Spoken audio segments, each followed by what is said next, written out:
Cue fake podcast music. Ba-da-da-da-da-da-da.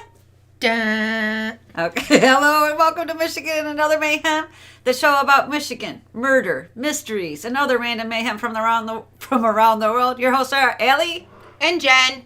Okay, Jen, what's the deal with you? What you got today? I have Todd Kohlhepp, Kohlhepp. He's a murderer. He's a murderer. He's an Amazon reviewer. Yeah, he was kind of a funny murderer. It was crazy. It was funny as long as you're not being murdered by him, basically, I should say. Yeah. And it makes you look now at people's reviews on websites. A little different. A little different. I have got a giant storm that happened in 1913 over the Great Lakes region that killed hundreds of people. Ooh. Hundreds. When was it again? 1913. Oh. Yeah. Do you want to go first? Or you want me to go first? No, I'll let you go first. Oh, you want me to go first? Oh, hold on. Yeah. I want to talk. I just mentioned it to you. And I Oh, forgot. yeah. Okay. Let everybody know that we're on Anchor as another platform. And so I've been going on listening to other people's podcasts. Okay. And I ran across Hannah. She does a podcast called True Crime Within. She's 17 years old. Oh, wow. Yep. And she wants to be somewhere in the criminal. Yeah, like an analyst, something. Something. Okay. She's done 2 podcasts so far. I sent her a message and gave her a idea for one of her podcasts. She came back and thanked us. Oh, nice. But Anchor.fm, you should look her up. Okay. And there's a lot of good true crime. There was one that I friended on Anchor and then joined their Facebook group. Nice. Which you probably know because you control our Facebook page. And you should have got that notification. I did. Yeah, so just so you know, I did that. Okay, cool. But it's really cool. She does a cool podcast, too. Oh, good. So people should check it out. Nice. Yeah, as I say, I learn a lot just by listening to our Anchor commercials. I learned that Anchor has free podcast music. Yes. But we're not using it. But I know that you also don't want to use it. No, we're absolutely not using it. And by listening to your Anchor commercials, I found out you are willing to do battle acts with me. Yeah, I'm going to throw sharp weapons. Yeah, I was ready while you were doing stuff earlier to hurry up and be like, it's me, it's Allie, I got my certificate, but I left all that at home. So I'll do that when I get home. All right. I'll set up our lessons. Oh, I'm excited. Throw some axes, people. Watch out. Okay. All right, what you got? All Go right. for it. Are you ready? I'm ready. Okay. This is the one that I actually struggled with. My husband had to help me put it in order because I was tired. Apparently, there wasn't enough coffee in the house this morning to help me out. So the average... and I just wanted to look up the average temperature of the Great Lakes water because I know it's cold. And I remember one time reading this article about this lady in Reader's Digest. She was from, I can't remember, Florida, and she always wanted to live in Michigan, and they take her to Lake Michigan, and it's November, and she's like, I can't wait to get my feet wet, and runs in there and immediately starts screaming because it's so cold. Yeah. It is Well, it's so November. cold. Yeah. Well, the lakes are cold. Okay, because my dad had a house. He had a second house off of Lake Michigan for years. And I can tell you that it is always cold. You never get into a lake in Michigan where it's warm, right? No, it's always cold. They're always cold. So, Yeah. are they colder than our lake at the lake house? Yeah, so that's a shallower lake. It's going to be warmer. So I'm trying to figure out what's the average temperature of the Great Lakes. Yeah. Well, we look up stuff ahead of time before recording, and this is part of the government shutdown right now. Are you serious? Yeah, so the Coast Guard is part of the government, so they can't tell you what the average temperature is because the website says, I'm sorry, we're down. The government is shut down. Oh my God. I was like, the stupid Trump is just ruining everything. I was just like, God. I can't even look up the temperature of the Great Lakes. Oh, Ruining shit. everything. Yeah. So I had to look up some less notable sources. Okay, so the Great Lakes, they have different depths, different lakes, but if you had to average it all out, it's about 55 degrees Fahrenheit or between 12 and 13 degrees Celsius. I can't tell you how cold it is in November because it's not available because of the shutdown. So during the fall months around this area, the cold and dry air comes down from Canada while the warm and moist air comes up from the Gulf of Mexico and off the lake water. So the lake waters are warmer than the cold air coming out of Canada. The cold air from the north hits the warm waters of the lakes and it starts to spin. This happens all the time in around fall. The wind will start a cyclone system that's fed by the warmth of the water and the Gulf winds. The weather systems that create these storms are referred to as November gales or November witches. So every November we have some pretty big storms in the Great Lakes area around the lakes. They can create 50-foot waves, release several inches of snow, and maintain high force winds. Like hurricane force winds happen when this happens, when we have these November witches. Yeah. Since 1847, there have been 25 storms on the Great Lakes area, in the Great Lakes area, that have taken human lives. Well, we talked about a couple, and that was because they didn't turn around. Yeah. Yeah, right? I don't think we should blame the storm for those. This one you were going to need to. Wait till I read to you. So during the storm called the Big Blow of 1905. Now, Big Blow reminded me of 20 things. It reminded me of the Big Blow could be like a 70s cocaine movie. A 70s cocaine movie, The Big Blow.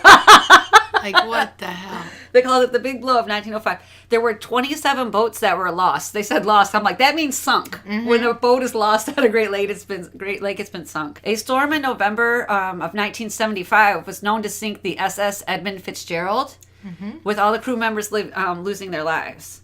And I wrote, you don't just drown in the Great Lakes, you die of hypothermia. Okay, you don't just, there isn't just drowning. Sometimes you could tread water forever, or float on it, but you just die because you get too cold. Mm-hmm.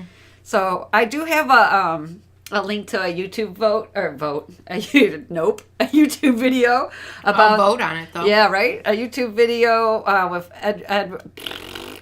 Gordon Lightfoot singing The Wreck of the Edmund Fitzgerald. Now, I know that my brother-in-law Ben does like that song, and I know that song also irritates my sister, so I think he listens to it, one, because he likes it, and two, he likes to irritate her. But that's a good plan. He's the one person I know that consistently listens to The Wreck of the Edmund Fitzgerald. Oh, I gotta hear this. Yeah, don't worry. There'll be a link in the show notes.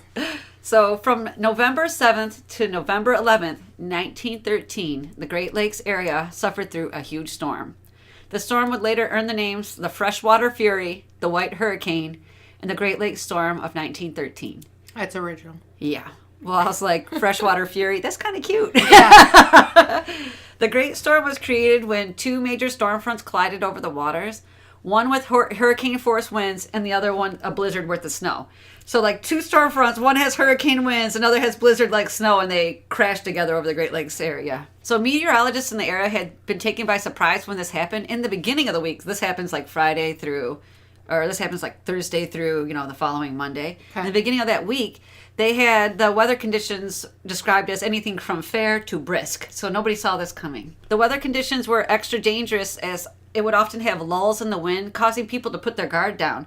So what kept happening is that these lasted for days, and then all of a sudden, like, everything would calm down. People were like, oh, look, the storm's over. No, it was just waiting for you to come outside again, So the storm itself was very slow to move out of the area. Usually storms with such high velocity winds last for less than 6 hours. The Great Lakes storm of 1913 lasted for multiple days, with hurricane-grade winds lasting for 16 hours. Wow. The first few days were considered pre-storm, which led to the growth of the actual white hurricane that ended up just killing everybody. On Friday the 7th, the storm had been rated as moderately severe. The winds were getting faster, and the temperatures had fallen quickly in the last 24 hours. By 10 a.m., the Coast Guard stations, which are probably not open right now because of the shutdown, or if they are, they're furloughed, those poor people, and the United States Department of Agriculture Weather Bureau offices had placed flag signals indicating a storm warning with northwestern winds. If they're closed down... Well, now they're closed down. Yeah, but if they close down and a storm comes... Yeah. We got nobody placing any flags. Well, the government's making them work without money, so don't worry, they're not too close. Just they're like, the website people can go home, but the flag people have to stay. I see. Yeah.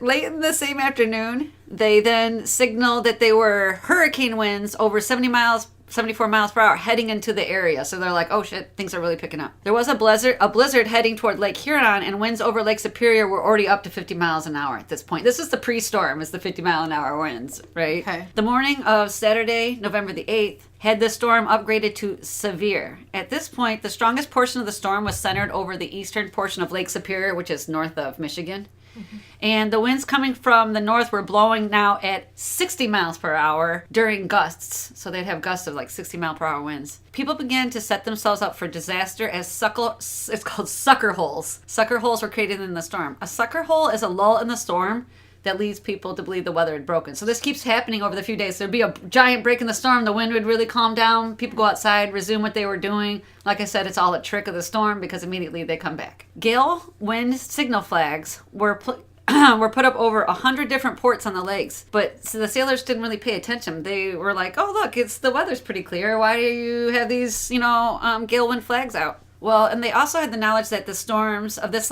magnitude don't last that long. They're like, we've been waiting on this crap for days. I'm sure it's already blown over. And they resumed their travels on the lake. By noon on Sunday the 9th, the lower lakes were beginning to see the gale force wind. So it's coming from the north, and now it's so bad that even down in the southern portion, people are really getting it. However, the barometric pressure began to rise and gave people the hope that the storm was blowing over. So they're like, oh, look, the winds are getting really bad, but the barometric pressure is rising, so I think we're safe again. False hope. Once again, they go on the lake like, things are getting better. Wrong. So the two storm fronts collide. In the hours between 8 p.m. and midnight, the storm became a weather bomb. And a weather bomb is the rapid deepening of cyclone winds and rainfall. I always think of one time I was waiting at work when I worked at the hospital. And it was raining a little bit, and I was waiting for the rain to settle down. And finally I'm like, it's not going to get any better. I might as well just get wet. Go outside and get wet. And as soon as I get like 4 steps from the building, the skies open, and it just like it starts to pour down on me. And that's basically a weather bomb, when all of a sudden things just get exponentially worse. And the winds have now kicked up to 70 miles an hour across the 4 western lakes. So not Lake, not Lake Ontario, but Huron, Erie, Michigan, and Superior. Do you know how to memorize the 5 Great Lakes? No. Okay, this kid taught me the best stuff are taught to you by kids. This kid taught me that the Great Lakes spell the word homes. So Huron is H, O is Ontario, M is Michigan, E is Erie, and S is Superior. Oh, that's kind of neat. Yeah, so it spells homes. So consequently, major shipwrecks occurred on all the lakes except for Ontario, because right now Ontario's out of the mix. Everything's happening to the other lakes. On the 9th, the worst of the wind is blowing over Lake Huron. Winds with gusts up to 90 miles an hour and waves over 30 feet high created whiteout squalls in the area as it also began to snow. So you have these giant waves, you have this 90-mile-per-hour wind, and then blizzard. Yeah. Okay. Witnesses claim that the waves were both high and coming in rapid succession, often 3 hitting at a time. So they were coming in really fast. One would hit you before the boat could right itself again. Another 2 waves would hit it, and that was causing boats to roll over. Yeah.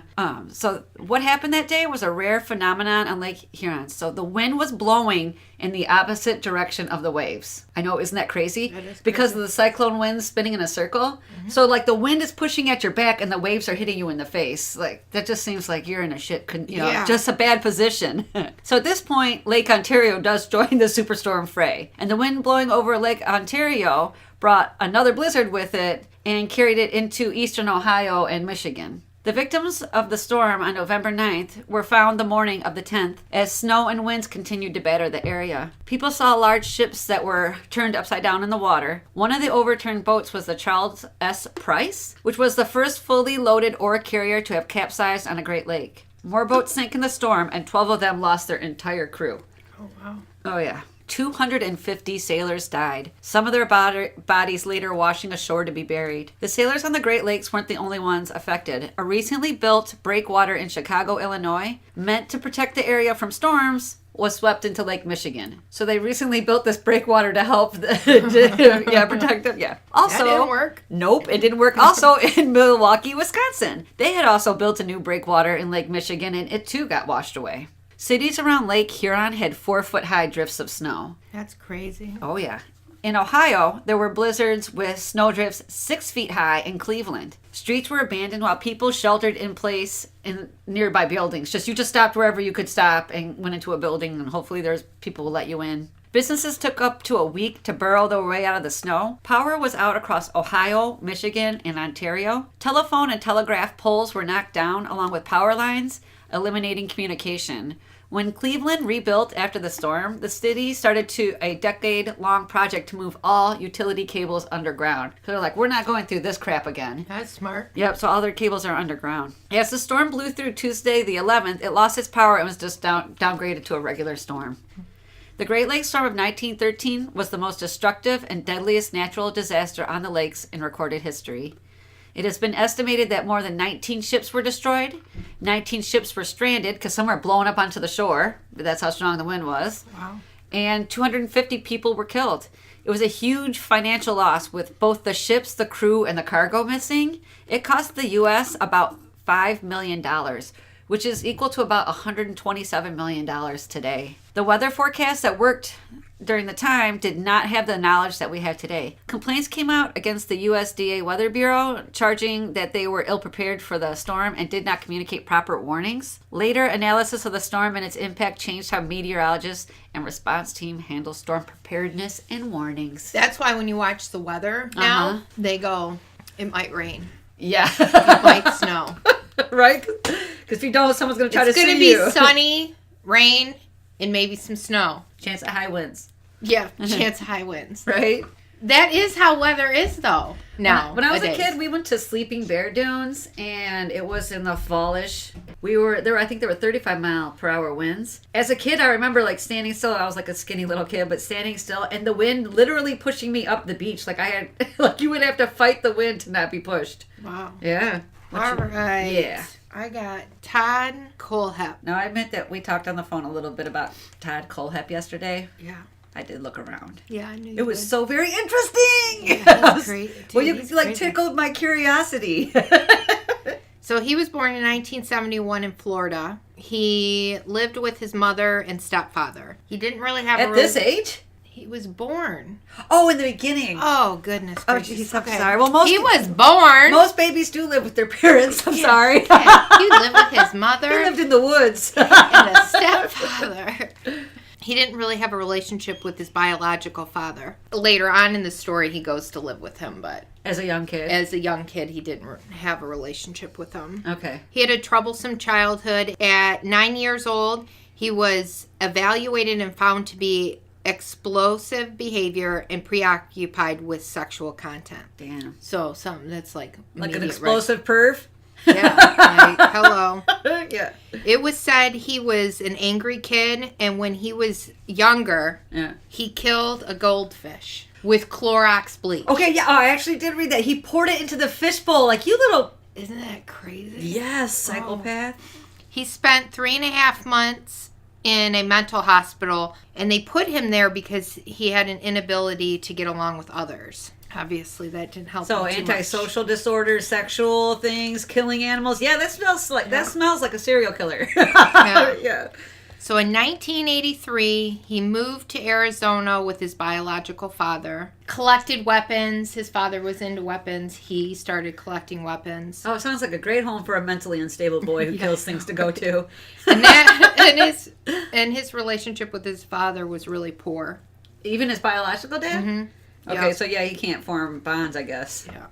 In 1986, he kidnapped a 15-year-old... In 1986, he was 15. Okay.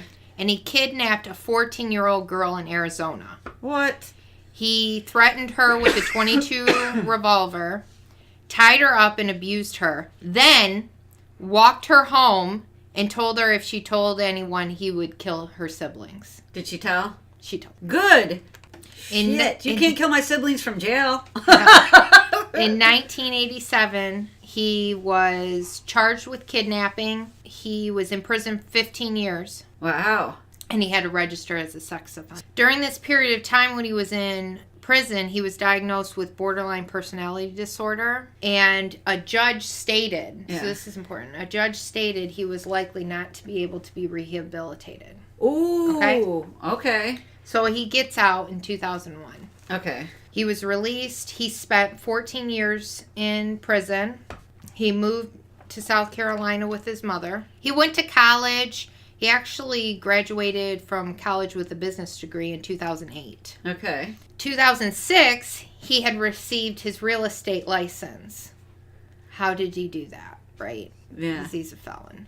But he lied on his application. He Built a business. Okay. That business was given some award, top selling agency award. Right. Hold on, I have to Yeah. figure out where I'm at on my paper. I know. Well, I saw your thing. You're like, this is Yeah. 1. This is 2. Go to this section for 3. There's an arrow that leads to 5. I know. This is why we don't videotape these things. I know, right? He also, during this time, got a pilot's license. Dang. Purchased 100 acres of land, and then multiple houses outside of the state. So he's making good money. Mm-hmm.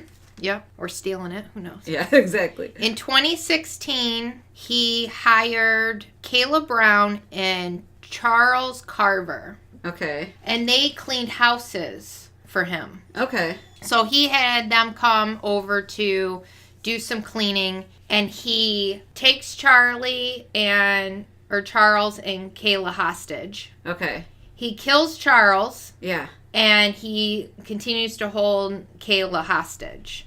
Yeah. I actually remember after I looked up some of this, I actually remember seeing that because he did it to couples. Kill the man, keep the woman. See, I didn't see that. Yeah, because there's another couple after there is, this. But yeah. I didn't see any information on that couple, just that he confessed to it. Oh, yeah. So they find the dead body of that couple that you're talking about now. The man of the girl they find alive, which you're going to tell us later. Yeah. Sorry. Sorry. I watch a lot of true crime. I'm really sorry. Todd had hacked Carver's Facebook page and was posting things. People thought it was odd, like it didn't sound like Charles. Yeah. And come to find out it wasn't, because he was already dead. Yeah. In 2016, what happened in 2016? Other than he kidnapped. Oh, he kidnapped another couple, right? He guessed the couple. And in 26, no.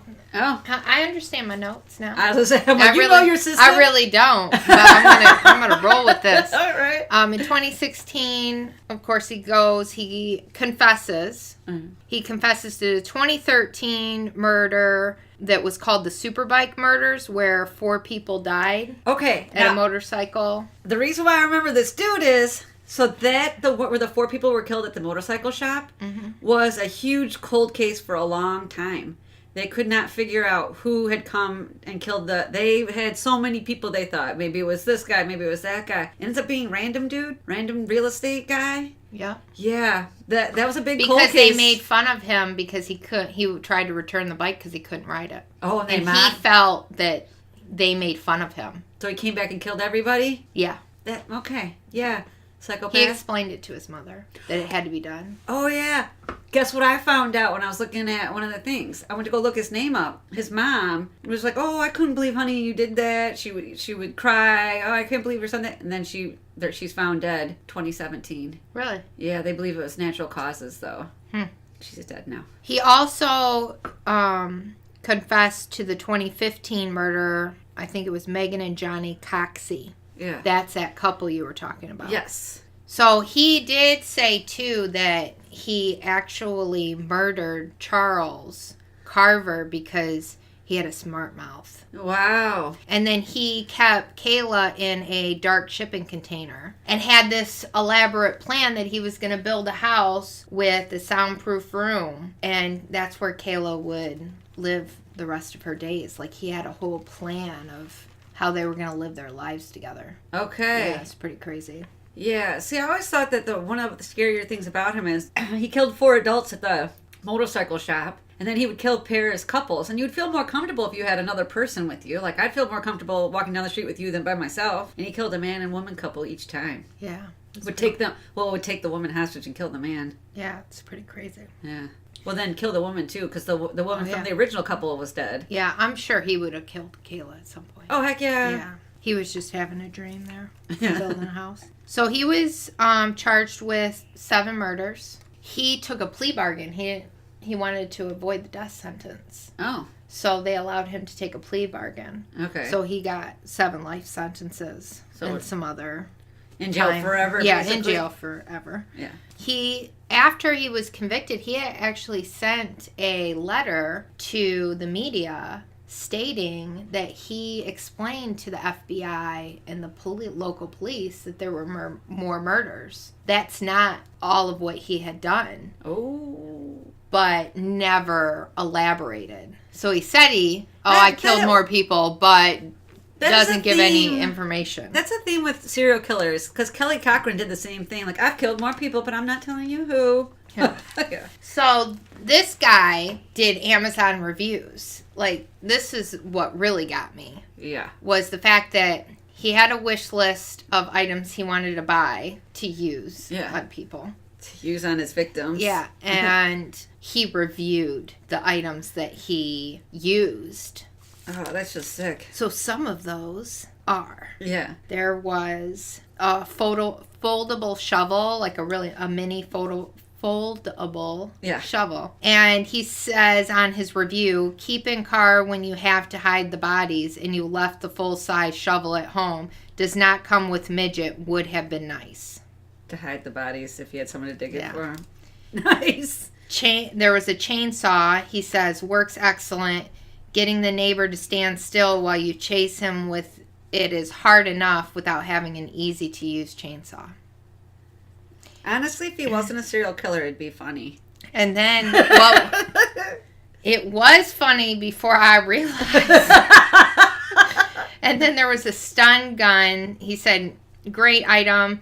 Seriously trying to find a reason to zap one of my agents for being lazy. It's going to be the new office motivational tool. Dang. He was a sick. Didn't he for one knife say it's as black as his heart or something like that? Black as his soul. Oh, black as his soul.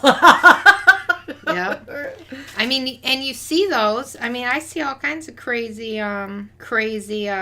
reviews on Amazon, but you don't think nothing of it. Right? Well, some of them are so funny. Like, there's this one for, like, big pens for women.